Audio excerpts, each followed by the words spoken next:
시청자 여러분 안녕하십니까? BOA 모닝뉴스 시작합니다. 미국 정부가 국제사회에서 대북 제재 이행을 촉구하고 중국과 러시아의 비협조적 태도를 문제 삼고 있지만 미국 정부도 제재 집행에 소극적이라고 미국 내 전문가들이 지적했습니다.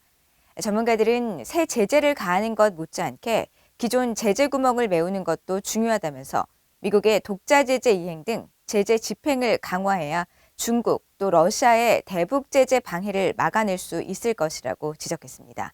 첫 소식 조상진 기자가 보도합니다.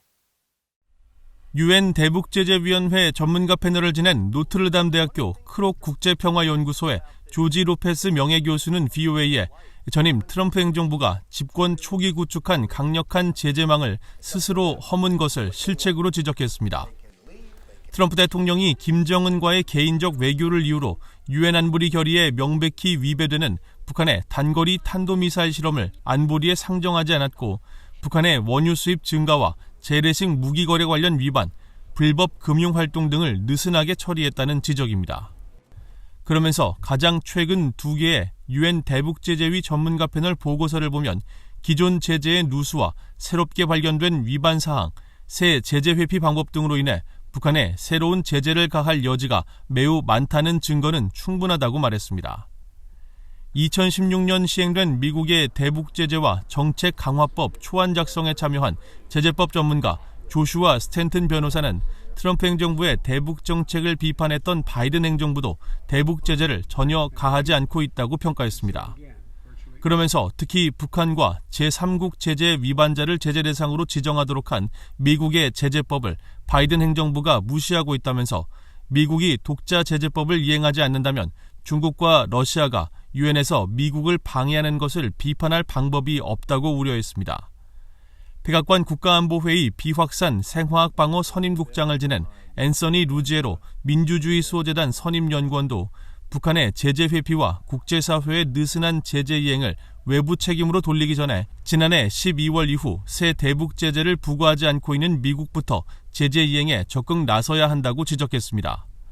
그러면서 미국과 유엔이 비효율적 제재 이행 관행을 극복하고 장기간 축적된 정보와 현행 제재 수단을 적극 활용할 경우 북한의 자금줄과 특정 국가들의 조력 행위를 한 번에 차단할 수 있을 것이라고 강조했습니다.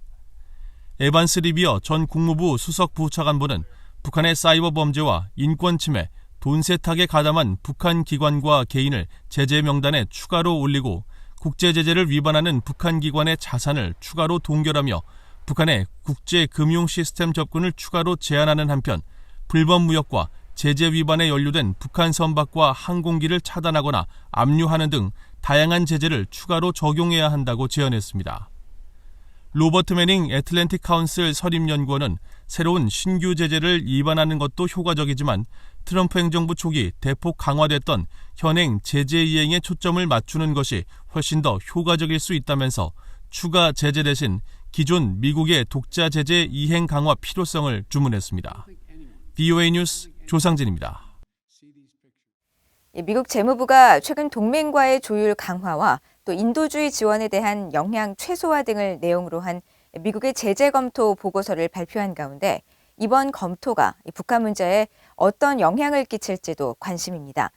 미국의 전문가들은 이번 보고서가 북한에 주는 시사점이 있다는 점에는 동의한다면서도 실질적인 대북 제재의 변화는 없을 것이라고 분석했습니다.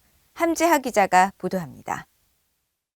미국의 전문가들은 최근 미국 재무부가 공개한 2021 제재 검토 보고서는 현재 미국의 제재 체제가 직면한 문제점을 지적하고 앞으로 나아가야 할 방향을 논의했다는 점에서 시적절했다고 평가했습니다. 데이비드 맥스웰 민주주의 수호재단 선임연구원은 미국의 제재가 동맹 파트너와 함께 조율될 때 가장 효과가 있다는 보고서의 내용에 주목하면서 바이든 행정부가 강조하고 있는 동맹에 대한 중요성이 제재 문제에도 적용된 사실을 높이 평가했습니다.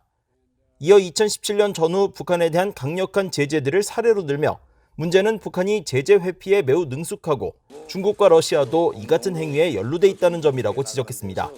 I think that the report is exactly true, that they're most effective when there's a coordinated response. U.S. sanctions imposed by Congress, really also work best when friends, partners, and allies are in support, and that so they can be magnified.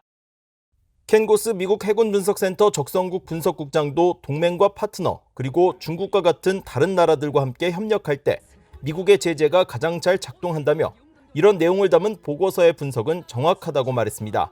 하지만 문제는 2000년 중반 매우 짧은 시기만을 제외하고 우리가 대북 제재와 관련해 주요 동맹이나 다른 나라들의 지지를 한 곳으로 모을 수 없었다는 점이라고 지적했습니다.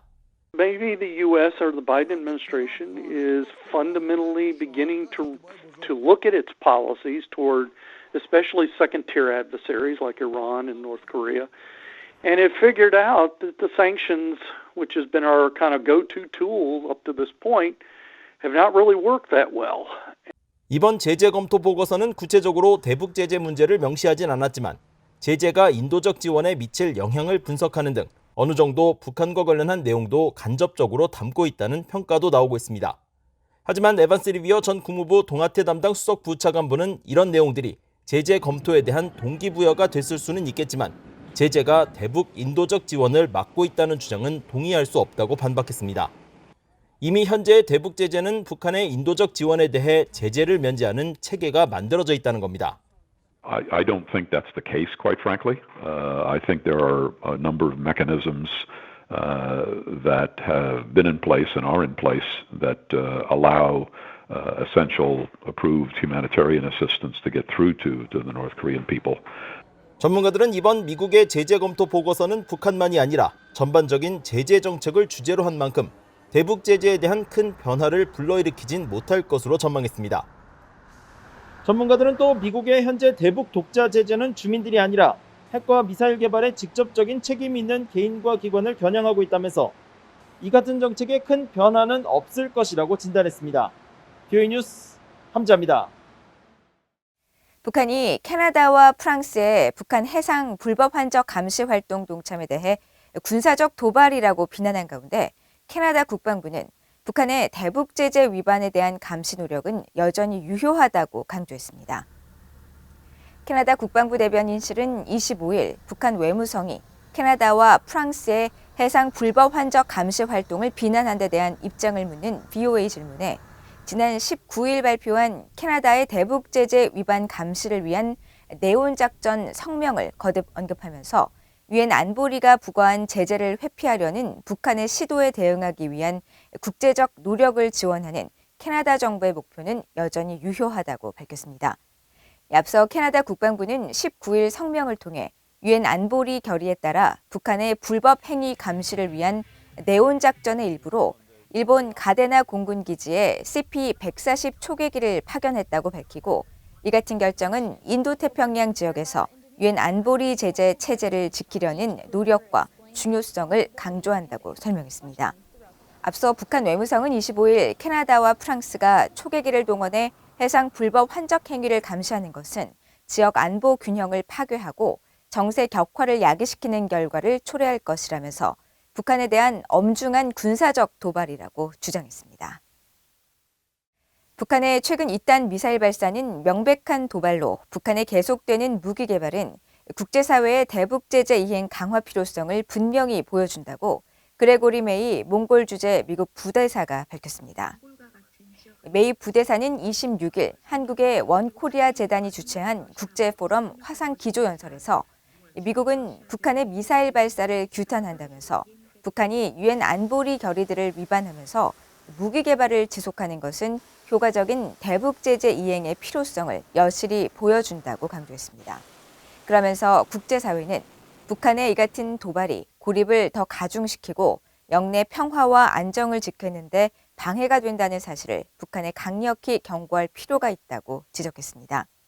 메이 부대사는 또 북한이 향후 도발을 감행할 경우 미국은 동맹, 파트너 국가들과 긴밀한 협력을 통해 대응할 것이라면서 미국이 북한과의 대화를 위한 여러 구체적 제안을 내놓은 만큼 북한이 관여에 진지하다면 이에 호응하는 결정을 내려야 한다고 말했습니다. 북한 정권이 최근 또다시 경제 부분에서 수입 의존성을 줄이고 자립성 강화를 강조하는 것은 비현실적 정책이라는 지적이 나옵니다.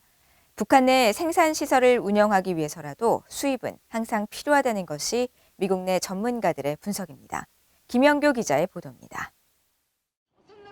북한 관영 조선중앙방송은 지난주 북한의 국가경제지도기관들이 모든 무역활동과 경제 부문에서 수입 의존성을 줄이고 자립성을 강화하는 방향으로 확대 발전되도록 하는 방안을 논의했다고 보도했습니다.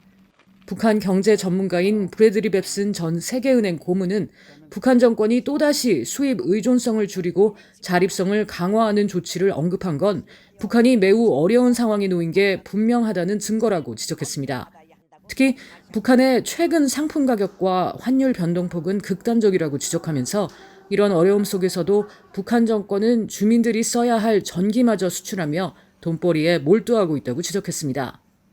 Finding ways to earn money, whether it's through selling electricity or whether it's selling coal in China and letting China wink about not being very tight about sanctions enforcement. 트로이 스탠거론 한미경제연구소 KEI 선임국장은 북한 정권의 오랜 목표는 수입을 줄이고 경제적으로 자립하는 것이었지만 이는 북한에게 가능한 선택지가 아니라고 지적했습니다.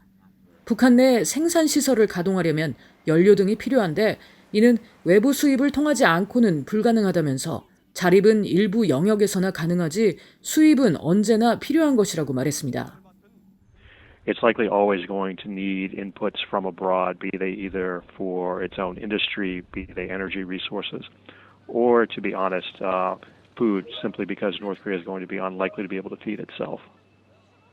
스탠거론 국장은 이어 북한 정권이 중앙 집권적 지도 기초위에서 생산 단위와 기업들의 창의적 경영 활동을 보장할 것이라는 북한의 주장에 대해서도 북한 경제는 창의성으로 이어질 수 있는 동기부여가 매우 억압된 체제라고 비판했습니다. 그러면서 북한 사회에선 혁신을 위한 실질적 동기가 주어지지 않기 때문에 혁신 측면에서 언제나 어려움에 직면할 수밖에 없다고 지적했습니다. VOA 뉴스 김양교입니다. 한국의 제13대 대통령을 지냈던 노태우 전 대통령이 26일 향후 89세를 일기로 별세했습니다. 1932년 경북 달성군에서 태어난 노 전 대통령은 육군 사관학교를 졸업하고 군인의 길을 걷다가 1979년 전두환 전 대통령과 함께 군사 쿠데타를 주도했으며 예편 뒤 정계에 입문해 1987년 대선에서 김대중, 김영삼 후보의 야권 분열로 당선돼 13대 대통령에 올랐습니다. 노 전 대통령은 재임 기간 세계적인 탈냉전 시대와 겹치면서 외교와 대북 정책에서 새 지평을 열었다는 평가를 받았으며 특히 1989년 9월 첫 남북 고위급 회담을 시작으로 남북관계 재정립에 나서면서 1991년 남북한 유엔 동시가입의 성과를 내기도 했습니다. 또 1991년 남북 화해와 불가침을 선언한 남북 기본 합의서 채택과 비핵화 공동선언을 통해 핵무기의 시험과 제조, 생산, 저장, 또 사용 금지와 우라늄 농축시설 보유 금지 등에도 합의하는 등 남북관계 증진에 발판을 마련했다는 평가를 받았습니다. 이상으로 VOA 모닝뉴스를 모두 마칩니다. 시청해주신 여러분 고맙습니다.